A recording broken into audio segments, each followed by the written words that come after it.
স্কুলের পঠন পাঠনের সময় কেন স্কুল পড়ুয়াদের দিয়ে মিছিল করানো হলো জানতে চেয়ে হাওড়ার 3 স্কুলকে নোটিশ ধরানো হয়েছে শিক্ষা দপ্তরের তরফে। শুক্রবার আরজিকর কাণ্ডের প্রতিবাদে হাওড়ার 3টি school, Baluhati girls high school, Batra Rajlakshmi বালিকা বিদ্যালয় এবং হাওড়ার বালুহাটি হাই স্কুলের পড়ুয়ারা যোগ দিয়েছিলেন মিছিলে। কেন পড়াশোনার সময় শিক্ষক শিক্ষিকারা পড়ুয়াদের নিয়ে মিছিল করেছেন তার কারণ দর্শানোর নির্দেশ দেওয়া হয়েছে শিক্ষা দপ্তরের ওই নোটিশে। তবে বালুহাটি হাই স্কুলের প্রধান শিক্ষকের বক্তব্য, ছাত্রছাত্রীরা ছুটির পর এই মিছিল করেছে। ছাত্রছাত্রীরা ছুটির পর ওরা প্রোটেস্ট করেছে যাতে ঠিকমতো জাস্টিস পায়, আর কিছু করেনি। ওরা কোনো এজিটেশন বা কোনো রকম করেনি, কেবলমাত্র হচ্ছে র্যালি বার করেছে। এই ক্ষেত্রে যেটা দেখা গেছে যে নোটিশ যেটা জারি করা হয়েছে, কিভাবে দেখছেন? আমি বলতে পারবো না। এটা ডিআই স্যার কালকে রাত্রিবেলা পাঠিয়েছেন 7:15 নাগাদ আমার মেলে এসছি স্কুলে।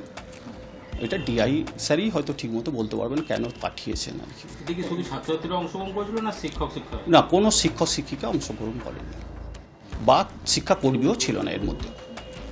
স্কুলের প্রাক্তন ছাত্রছাত্রীরা কি এটা ছিল? কিছু হয়তো ছিল, কিছু ছাত্রছাত্রী প্রাক্তন ছিল।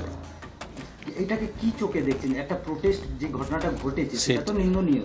যে কেউ তো প্রোটেস্ট করতে পারে, বহু মানুষ রাস্তায় নেমে। সেটা ছাত্রছাত্রীরা এখনকার বর্তমান অবস্থা দেখে হয়তো করেছে। প্রোটেস্ট করা তো উচিত, সে অবশ্যই করা উচিত, কিন্তু সেটা ছাত্রছাত্রীরা কীভাবে করলো সেটা তারাই বলতে পারবে। সেই ক্ষেত্রে তো দেখা যাচ্ছে যে স্কুলকে নোটিশ দেওয়া হচ্ছে, চোকাজ করা হচ্ছে। হয়তো স্কুলে ছেলেমেয়েরা ছিল বলেই হয়তো। স্কুল আওয়ার্সের মধ্যে না না না না, স্কুল আওয়ার্সের মধ্যে কোনো মিছিল হবে।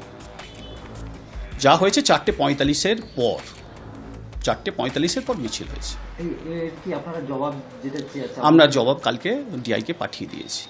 ঘটনায় তৃণমূল নেতা কুণাল ঘোষের মন্তব্য, স্কুল পড়ুয়াদের রাজনৈতিক উদ্দেশ্য প্রণোদিতভাবে বুঝিয়ে মিছিলে নিয়ে যাওয়া হচ্ছে। ছাত্রীদের প্রতিবাদ বলে যেটা দেখানো হচ্ছে, আমরা খুব স্পষ্টভাবে বলতে চাই যে আরজিকরের ঘটনা, ধর্ষণ, খুন, আমরা চাই ন্যায় বিচার, আমরাও চাই দোষীদের শাস্তি, চরমতম শাস্তি, ফাঁসি, এবং সেই তদন্ত এখন সিবিআই এর হাতে এবং মামলা এখন সুপ্রিম কোর্টে।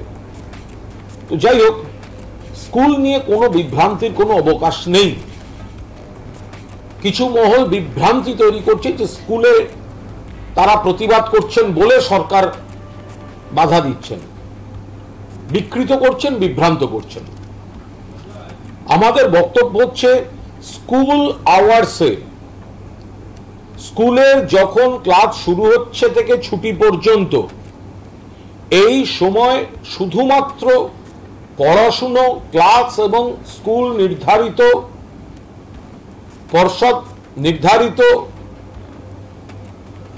তাদের পঠন পাঠন এবং আনুষঙ্গিক ক্রিয়াকলাপ হবে।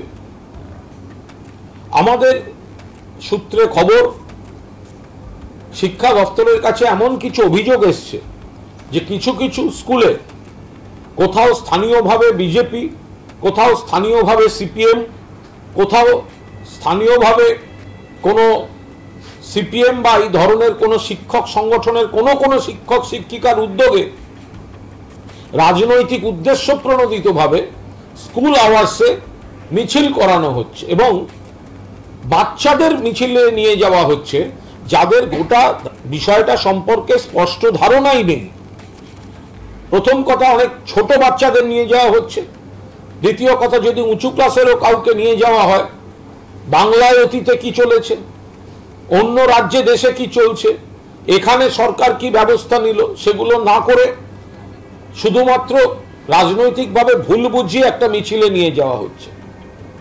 তো সেই জন্য বলা হয়েছে যে স্কুল যখন থাকছে, স্কুলের নির্দিষ্ট সময়ে ক্লাস, পড়াশুনো এবং স্কুল নির্ধারিত যে কর্মসূচিগুলি সেগুলি হবে।